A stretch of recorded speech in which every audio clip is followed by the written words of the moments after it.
Welcome, everyone. I am Haydé Adams. I am a broadcast journalist with the Voice of America in VOA's Africa News Division.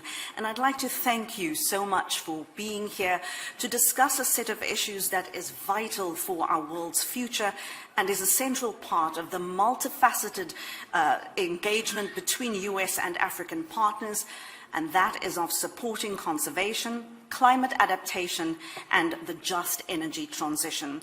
We are fortunate to have such a distinguished group of participants in this session, including our heads of state from African countries, leading the way on innovative solutions to the climate and biodiversity crises, multiple members of the U.S. Cabinet, members of Congress, and luminaries from the private, NGO, and philanthropic sectors in both U.S. and Africa, whose collaboration is so important in our collective efforts. I'm so enthused to moderate this discussion and hear from the diversity of speakers on how the United States and African nations can catalyze further action and collaboration on these issues in service of building our green future together, which is, of course, our theme for the session today. Now, I'd like to mention a few housekeeping notes before we begin. Our session today will have an introduction, then 3 thematic discussions on conservation, climate adaptation, and the just energy transition. We will then have time for short interventions on cross-cutting themes from a few of our audience members prior to closing remarks. And for those of you at our inner table, there is a push-to-talk microphone in front of each of you. And you each have headsets for simultaneous interpretation in Arabic, French, Portuguese, and Spanish. For others making interventions, we will have runners bring handheld microphones to you, of course. We have such an incredible and diverse group gathered here today that in order to afford equitable participation to all, I ask that you please ensure to keep to your allotted speaking time. Now, I'm a very, very nice person, and I'd like to stay that way, so I ask, please don't make me be a stickler for timekeeping, because I would have to enforce time limits. But nevertheless, I look forward to a robust and enriching discussion today, which our organizers hope to be a sort of jumping off point for even more fruitful engagement and collaboration going forward. And with that, to open our discussion, I would like to turn now to the U.S. Secretary of State, Mr. Anthony Blinken. Well, thank you. Good afternoon, everyone. And a big thank you, Haydé, to you for keeping us moving, and I will try to stay on your good side. But it's an honor to be joined at this table by so many leaders, so many colleagues, among others, President Tshisekedi. It's very good to be with you, President Rankolawan, President Hichilema, President Buhari, President Obiang, President Bongo Ondimba. Thank you for your partnership to help preserve our planet. We're also joined today by members of Congress, members of the Biden cabinet. I think Congressman Meeks is about to join us if he's not already here. We have representatives from multilateral organizations, philanthropies, private sector leaders, activists, academics, youth leaders. To each and every one of you, welcome. The diversity of this group is heartening. A statement not merely of how we're all affected by the climate crisis, but how committed we all are to working together to address it. Last month, many of us were in Egypt for COP27. An African COP was a recognition that as the urgency of the climate crisis grows, our focus must increasingly be on Africa. As we know, 17 of the world's 20 most climate vulnerable countries are on the African continent. 4 straight years of drought in the Horn of Africa have left more than 18 million people facing severe hunger. Communities across the continent are feeling the impact of a changing climate. Severe storms have battered southern Africa. Surging temperatures kindle wildfires in northern Africa. Rising seas threaten lives and livelihoods on island nations, while extreme weather events in Central Africa worsen already dire food crises and fuel tensions that feed and fuel violent conflict. We know that African nations have contributed relatively little to this crisis, but are disproportionately harmed by it. It's both unfair and unrealistic to ask them to turn their backs on economic development and opportunity in the name of a clean energy transition, to ask them, in effect, to forego what many of us have done in the past in developing our countries and our economies. And so we believe that the best way, indeed the just way, to address the climate crisis in Africa is to work together. Earlier this year in South Africa, I had an opportunity to set out President Biden's new strategy for sub-Saharan Africa. It's based on a simple idea. We can't achieve any of our shared priorities, tackle any of our biggest challenges, unless we do it together as equal partners. That's true of every major issue we face today, and it's particularly true of climate change. So, here's how we're addressing this crisis together. First, we are partnering to conserve ecosystems. Africa is home to some of the world's most precious ecosystems, which are critical for combating climate change. This summer I visited the Democratic Republic of Congo, where forests absorb more carbon than is emitted by the entire continent of Africa. The Congo Basin is also a place of tremendous biodiversity, a life force for agriculture across the region. To support the sustainable management of the Congo Basin rainforest, we've invested over $600 million in the Central Africa Regional Program for the Environment, which brings together the U.S. government and African and U.S. NGOs. And we're building new coalitions between African governments, the private sector, civil society, to protect other vital ecosystems across the continent. Oceans are also a key part of this fight. That's why we've launched the Ocean Conservation Pledge to encourage countries to commit to protect at least 30% of their ocean waters by the year 2030. Second, we're partnering to make commitments and communities more resilient in the face of climate change. The President's Emergency Plan for Adaptation and Resilience is working with national governments to help more than 500 million people in developing countries manage the impacts of climate change. This and other initiatives to support climate-resilient agriculture are increasingly critical as Russia's war of aggression compounds the impact on food security. At COP, the President also announced a doubling of our pledge contributions to the Adaptation Fund, which has already deployed nearly $1 billion to help over 36 million people in the most vulnerable communities around the world. And we committed to begin discussions on loss and damage funding arrangements to support low and middle income countries. Third, we're partnering to advance a just transition to a clean energy economy that both saves our planet and fosters inclusive economic opportunity. Africa will be at the center of the clean energy transition. Its renewable energy potential is second to none.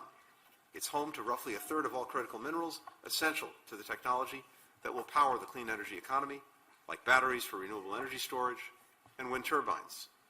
But with nearly half of sub-Saharan Africa's population lacking reliable access to electricity, and the population set to grow to more than 2 billion people by 2050, how that transition is made will be decisive in shaping our future climate. The United States will work closely with African countries as they determine how best to meet their specific energy needs, understanding that for many, the clean energy transition will be a transition to consistent, reliable energy in the first place.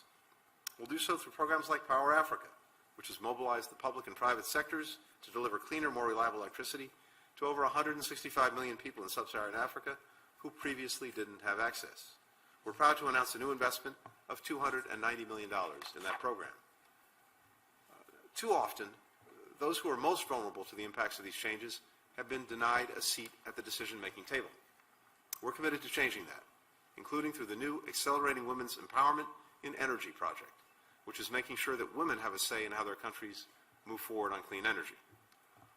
All of these efforts recognize that combating the climate crisis, like so many other challenges we face, was actually championed by Africans in the first place. Indeed, in Africa, we see not only the stakes of this crisis, but also the solutions. Gabon has led the way in conserving its forest resources, which now absorb 140 million tons of CO2 every year. That's the equivalent of taking 30 million cars off the road. The Seychelles has pioneered the world's first sovereign blue bond to marshal public and private investment for sustainable marine and fisheries projects. It's on the way to conserving 30% of its ocean waters.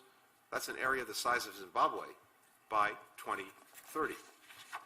Zambia is harnessing the power of its wetlands and forests to mitigate climate impacts, benefiting tens of thousands of people vulnerable to both floods and to droughts. Nigeria has set bold targets and robust regulations for methane reductions, the first country in Africa to do so, which could reduce air pollutants by a third and avert tens of thousands of deaths. Equatorial Guinea just raised its commitment to cut emissions by 35% by 2030. And the DRC has hosted the pre-COP27 meetings in Kinshasa. It's teaming up with the United States on a broad scope of these issues through our Sustainable Development Solutions Working Group. Today, and throughout this summit over the course of this week, I look forward to hearing from this group on how we can most effectively deepen our partnership to the benefit of all of our people, and indeed to the benefit of people around the world. And I look forward to continuing this conversation in the months and also the years to come. This is an enduring project for all of us, but I think we also all feel the fierce urgency of now. And that determination is reflected in so much of the work that is being done and is being represented in this room. With that, it is a pleasure and an honor to turn the floor over to President Tshisekedi to offer some remarks. Mr. President, the floor is now yours.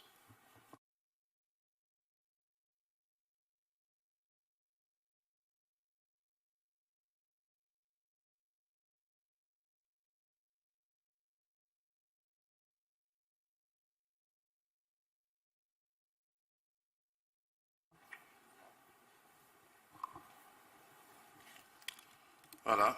Excellences, Mesdames et Messieurs, les chefs d'État et de gouvernement, Excellences, Mesdames et Messieurs, les chefs de délégation, distingués invités, je salue l'initiative du président Biden d'organiser ce sommet USA-Afrique qui nous donne ce jour l'opportunité d'échanger sur l'une des questions majeures qui préoccupent actuellement la planète, à savoir le changement climatique et la transition énergétique qu'il exige.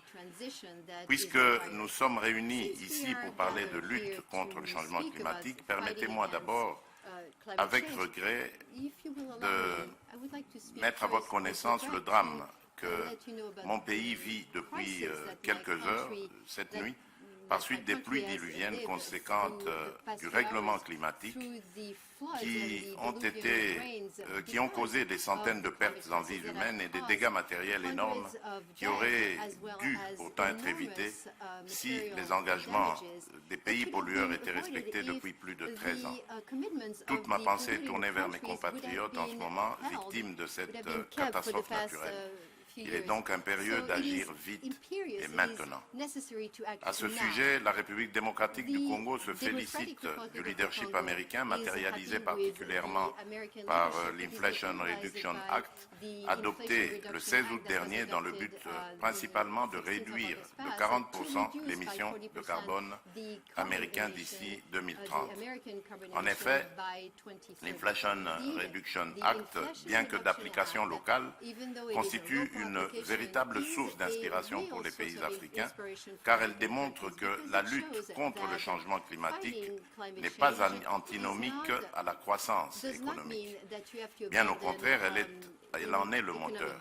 Il est donc possible désormais de s'attaquer au changement climatique au moyen de l'émergence d'une croissance verte, appuyée par des politiques innovantes conformes aux objectifs globaux de développement durable, les ODD.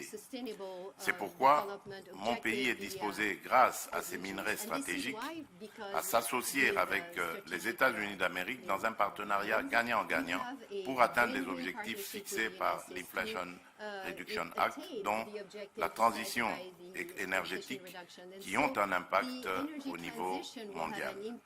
Excellences, Mesdames et Messieurs, les chefs d'État et de gouvernement, Excellences, Mesdames et Messieurs, les chefs de délégation, distingués invités, la République démocratique du Congo est dotée de l'une des plus importantes biodiversités du monde et participe à la régulation climatique mondiale. Cependant, bien qu'ayant cette vocation naturelle de leadership sur le plan environnemental, mon pays se trouve confronté à des défis majeurs, dont l'insécurité, qui ravage sa partie orientale depuis bientôt 3 décennies. En effet, des groupes armés et terroristes opérant dans la région en proie à l'insécurité, notamment le groupe M23 soutenu par le Rwanda, s'adonnent, outre au massacre des populations et à l'exploitation illicite de nos minerais stratégiques, à des déforestations massives, décimant ainsi les espèces en voie de disparition au sein de nos espaces et parcs protégés, à l'instar du parc national de Maïko dans le bassin du fleuve, le bassin du Congo, de la réserve des Poulous en Ituri, du parc Kaozibiega au sud Kivu et du parc de Virunga au nord Kivu. C'est autant dire que la question de l'insécurité à l'est de mon pays est inséparable de celle de la protection de sa biodiversité. Il est donc urgent et impérieux d'y mettre fin et aux activités des groupes armés également. Excellences, Mesdames et Messieurs les chefs d'État et de gouvernement, Excellences, Mesdames et Messieurs les chefs de délégation, distingués invités, j'aimerais ici me faire le porte-voix du continent africain qui est le plus meurtri par les impacts du changement climatique, sans en être responsable ni en avoir les moyens d'y faire face. Je salue l'appui financier consenti par le gouvernement américain en faveur de l'adaptation en Afrique et espère plus d'engagement. Je suis convaincu qu'une collaboration innovante, gagnant-gagnant, axée sur les différents mécanismes prévus par l'accord de Paris, renforcé par le pacte de Glasgow et réaffirmé lors de la COP27 à Sharm el-Sheikh, permettra aux pays industrialisés, historiquement responsables du changement climatique, d'accompagner le continent africain, non seulement dans son adaptation au changement climatique, mais également dans la poursuite de sa marche vers le progrès et le développement. Pour finir, je salue la mise en place du groupe Climat, République démocratique du Congo, États-Unis d'Amérique, preuve de coopération renforcée entre nos deux pays. Mon souhait est que ce dernier privilégie dans ses discussions la mise en place d'un programme ambitieux d'ajustement correspondant, l'appui à la transition écologique, la sécurisation des parcs et des forêts, ainsi que l'accompagnement technique pour l'évaluation de nos ressources naturelles et l'amélioration de leur gestion, qui sont l'objet de l'adhésion de mon pays au groupe d'observation de la Terre. Enfin, il nous appartient de prendre ici des décisions justes qui contribueront à sauver notre planète et qui affermiront davantage les relations entre nos deux pays ainsi que les relations entre les États-Unis et l'Afrique. Je vous remercie.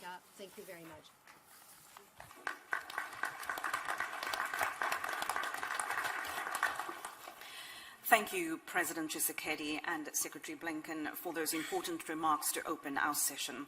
I now have the privilege to turn the microphone over to Chairman of the House Foreign Affairs Committee, U.S. Representative Gregory Marks.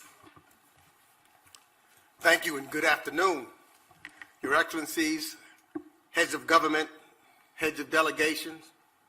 Let me first start out by thanking President Biden and his administration, led by Secretary of State Blinken and his team, for highlighting this important issue during the summit and for inviting me to be here today. Thank you and welcome to our distinguished panelists and guests. There's a lot of ground to cover during this session, so I'm going to keep my remarks brief. Last month, I had the opportunity to travel to Egypt for COP27 and was pleased that with the message of the passage of the Inflation Reduction Act of 2022, which was the most significant climate legislation in the United States history, the United States was able to come to the summit with real results in hand. This important legislation will help us meet our climate goals by cutting greenhouse gases in half by 2030, as indicated by Secretary Blinken, and reach net zero by 2050. It showed that the United States was not only advocating for climate action, it was doing it. And it showed the connection with the executive branch of government and the legislative branch of government, that we were working collectively hand in hand and using the power of our example to mobilize other countries to follow suit.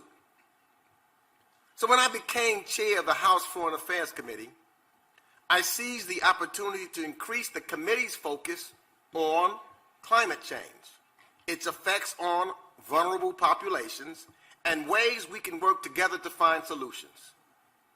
I've made these issues central to our foreign policy agenda by moving Africa, number one, on the front burner of the committee, not on the back burner, by holding hearings, helping move important legislative measures, and incorporating ecology and conservation in our committee travel. In fact, many of us traveled to several countries around the continent and made sure that we saw some of the conservation issues that was presenting themselves and how we could work collectively together to resolve these. And I continue to elevate these issues because it's the right thing to do for our future and because it's impossible to ignore the evidence all around us, especially on the continent of Africa. Climate change is creating a new class of refugees.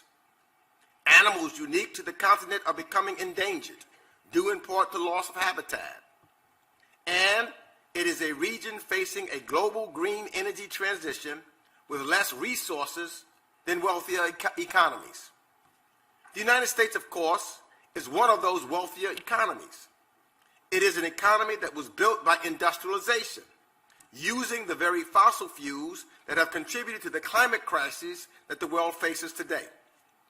So we in the United States have a duty and an obligation to help fix this.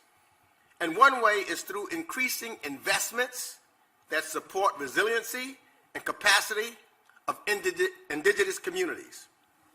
Last year in Glasgow, the international community, in recognition of the role indigenous communities play in protecting our environment, pledged $1.7 billion to support these communities. These are the same communities that bear the outsized cost of climate change in comparison to what they have contributed to it. That is why at COP27, I expressed my strong support for the historic Loss and Damage Climate Fund. The establishment of this fund sends an important signal that we acknowledge and take responsibility for the harms that brought us where we are today. Another important step we are taking is to ensure that a small group of wealthy countries responsible for most global emissions are transitioning from fossil fuels as quickly as possible. We're working to make sure they and we do this while doing more to help low-income countries avoid long-term fossil addiction, including through increased financing and ensuring that there is private investment that will benefit the people of Africa, especially the youth, creating jobs and opportunity in renewable energy, which is where we are headed in the future. So taking these steps will help the United States strengthen its climate diplomacy in Africa and build trust and credibility with our partners around the world. We cannot fight back against climate change unless we lead a global coalition through the strength of our example. And that is what we intend to do and how we will be moving in Congress. And I dare say, I believe we can do this in a bipartisan way so that all of Congress and the executive branch are working collectively together to save this place that we call the planet Earth in a just way. So again, thank you, Mr. Secretary, for inviting me to join you here and our distinguished guests and heads of states and excellencies. And I look forward to our continued partnerships on addressing the truly existential threat to our globe, the climate. Thank you, Mr. Secretary. Questão que ameaça o nosso globo, ou seja, o clima. Thank you so much, Representative Meeks. And with that, I understand several of our guests have to depart due to other commitments on this very busy day one of the summit, and that the press will also depart, unfortunately. Porque tem vários compromissos So we'll just give a nesta few minutes cimeira. while people